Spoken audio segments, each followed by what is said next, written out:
La parole est à vous. Exprimez-vous en direct sur des sujets d'actualité ou d'intérêt commun.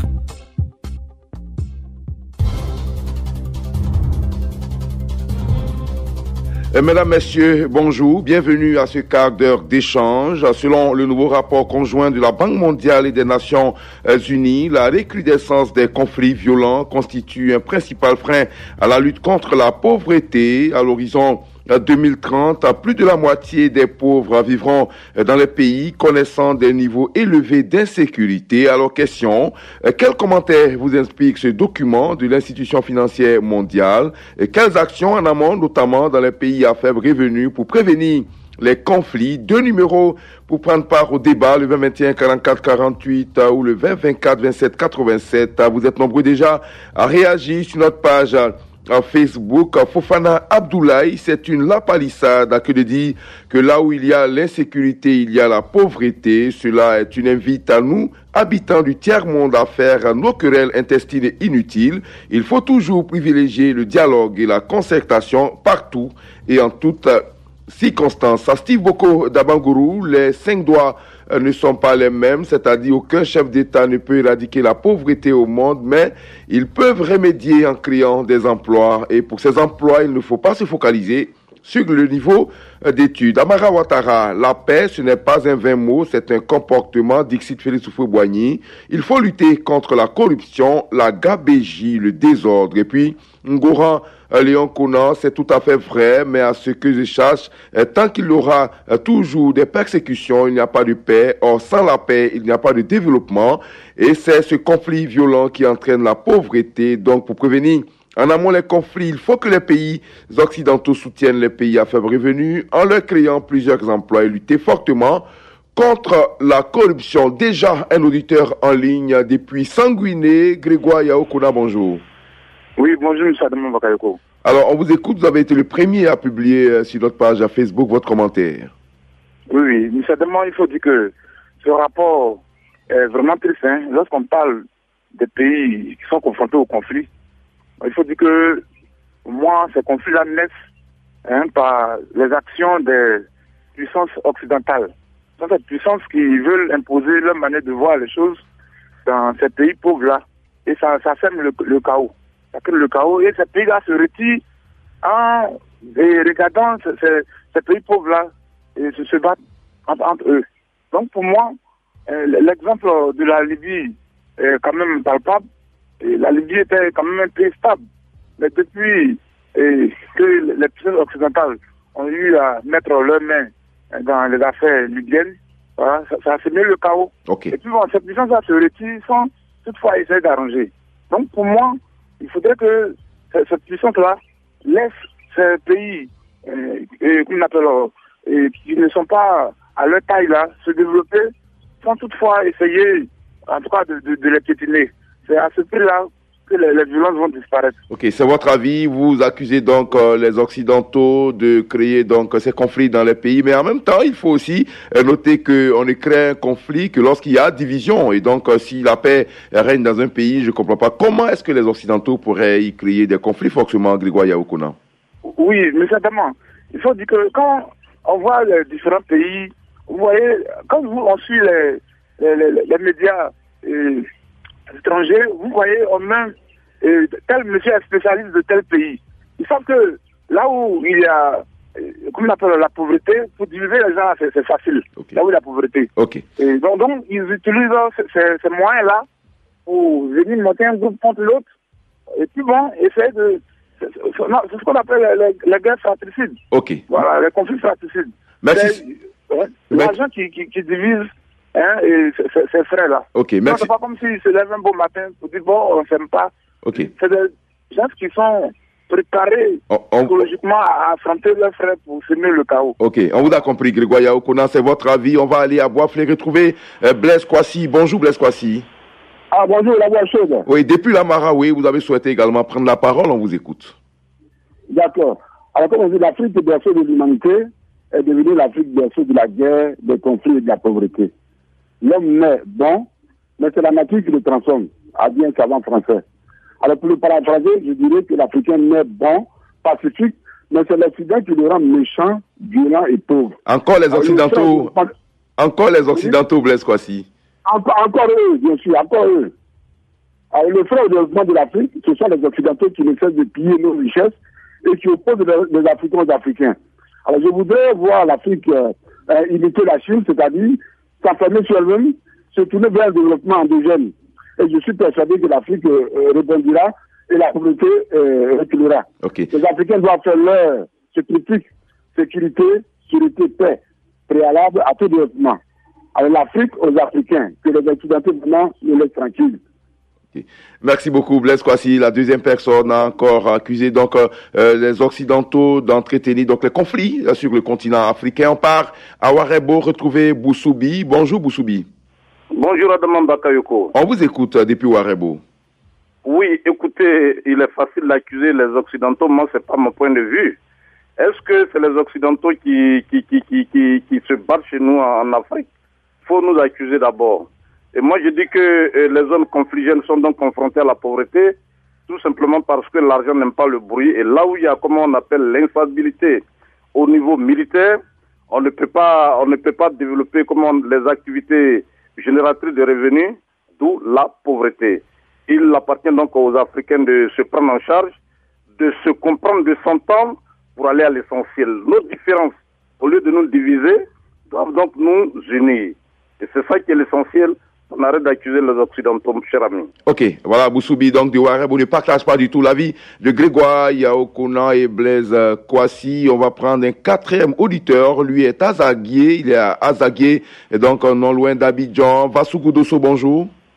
Bonjour, M. Bakayo. Voilà, deux tendances donc se dégagent ce matin sur les raisons des conflits. Mais la question fondamentale est quelles actions en amont faut-il mener dans les pays à faible revenu pour prévenir ces conflits? M. Bakayo, moi je pense que conflit ou pas, la pauvreté va toujours exister. Hein. La pauvreté va toujours exister. Mais moi je pense qu'au niveau de la Côte d'Ivoire, la Côte d'Ivoire même a commencé à prendre une bonne initiative pour le développement. Voir le cas des filets sociaux qui en place ce projet. Et si le gouvernement met ça en place partout en Côte d'Ivoire, je pense que ça va atténuer un peu la pauvreté en Côte d'Ivoire. Cela va permettre à certaines personnes de bien vivre. Mais je pense bien que aussi, au niveau de la sécurité, il faut que l'État aussi aide à former des agents compétents et puis donner des outils de moyens financiers et des matériaux pour travailler sur le terrain. Tout ça va lutter contre la pauvreté. Parce que au niveau de la pauvreté, s'il n'y a pas de stabilité dans un pays, la pauvreté va toujours régner. Je pense bien que les conflits interviennent, mais il faut aussi l'appui des gouvernants. L'appui des gouvernants, ça veut dire quoi? Il faut mettre tous ces trucs en place pour que les populations soient bien à l'aise pour faire la vie, quoi. Ok, d'accord. Donc, mettre sur pied des projets de développement pour résorber donc le chômage et également lutter contre la pauvreté. Cela certainement aura une incidence sur la stabilité dans le pays. On vous a bien compris. Excellente journée à vous là-bas, Zagué, Vassoukou Dosso, retour à Abidjan, Yopougon précisément, Trois-Rouges, à Bousson, à Sérémy, bonjour. Bonjour, M. Adaman Bakayoko. Oui, on vous écoute. Hein. Vous avez été très actif sur la page Facebook. Oui. La course au pouvoir est source de conflits permanents en Afrique. Ça, il faut le reconnaître. Il faut créer des ressources pour occuper la population, surtout les jeunes, et détourner l'intention des uns et des autres sur le pouvoir. Je pense que c'est une façon de lutter efficacement contre l'insécurité, car chacun cherchera à protéger ses biens et ses richesses. Il faut dire aussi qu'avec le terrorisme, la sécurité ne peut pas être garantie à 100%. Cependant, il est souhaitable de créer des mécanismes et passer par le dialogue pour prévenir certains conflits. Ok.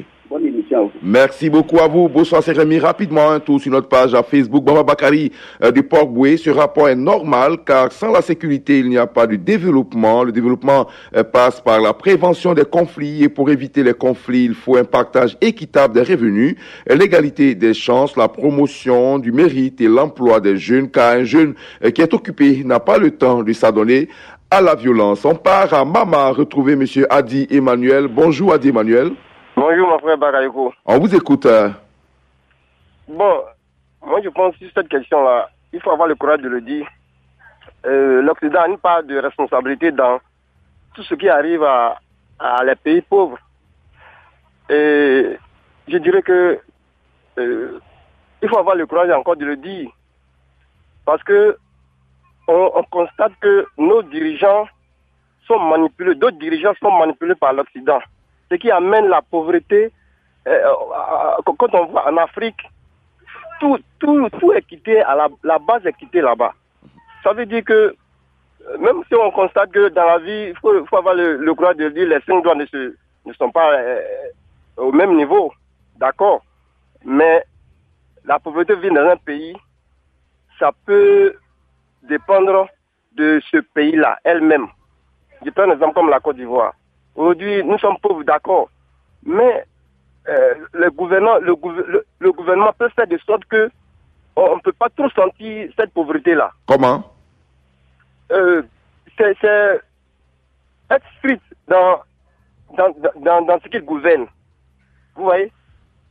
Mais donc je dirais que on va en parler, hein, mais néanmoins ça va jamais finir. Même s'il y aura une petite amélioration, mais ça ne pourra jamais finir. Oui, l'objectif est de réduire la pauvreté, non de l'éradiquer complètement, ce qui est très difficile. Mais déjà, en réduisant la pauvreté, on donne une chance également à la paix dans nos pays. Merci beaucoup, Adi. Bon, vous voyez, la paix aussi, comme je l'ai dit tout à l'heure, là, on va beau tourner, tout est quitté là-bas.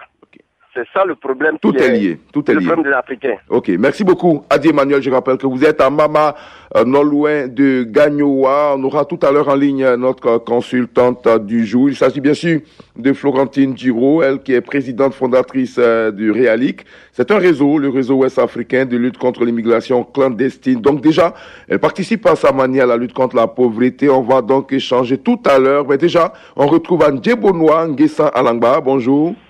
Bonjour, mon frère. On vous écoute, Alangba Nguessan. Bon, écoutez, chacun de nous est libre de donner son opinion. Mais moi aussi, je ne suis pas d'accord avec ceux qui disent que les Occidentaux sont à la base de nos malheurs. C'est nous-mêmes, les Africains. Si on épouse ce qui est bon chez eux, il faut que nous aussi, on cherche à s'organiser ici pour éviter ce qui est mauvais.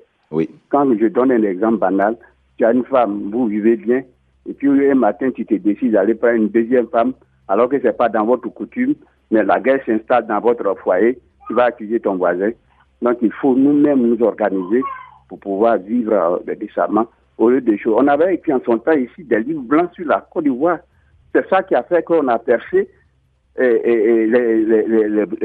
points faibles, et puis bon voilà. Donc il faudrait qu'on s'organise en Afrique ici avec tout ce que nous avons, pour pouvoir peut-être sortir de la pauvreté. Pour pouvoir aider. Entre nous-mêmes ici, aujourd'hui, on donne l'argent à quelqu'un pour aller peut-être s'occuper de ses frères avant que ça n'arrive. Si c'est 10 000 francs, c'est 2 000 francs, on va présenter là-bas.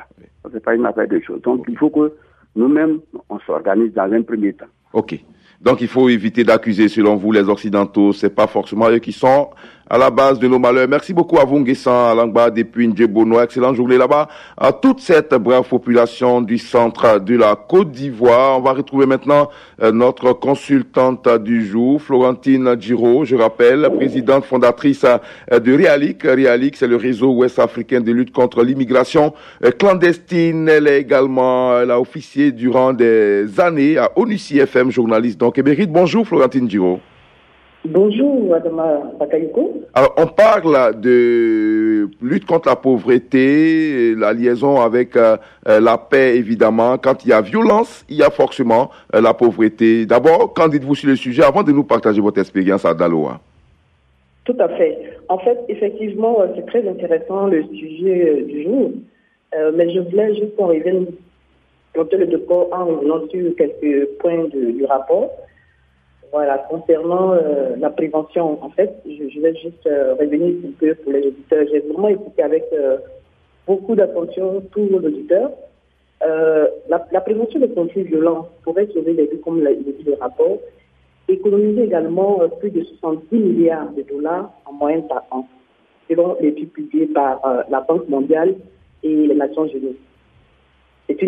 C'est un fruit, évidemment, d'une collaboration inédite en matière de prévention de conflits. Alors, ce rapport conjoint appelle à la communauté internationale à davantage miser sur la prévention de la violence pour instaurer la paix, en insistant sur l'importance d'une identification précoce des risques et d'une collaboration étroite avec les autorités nationales pour améliorer les réponses apportées aux menaces, notamment en renforçant l'inclusion.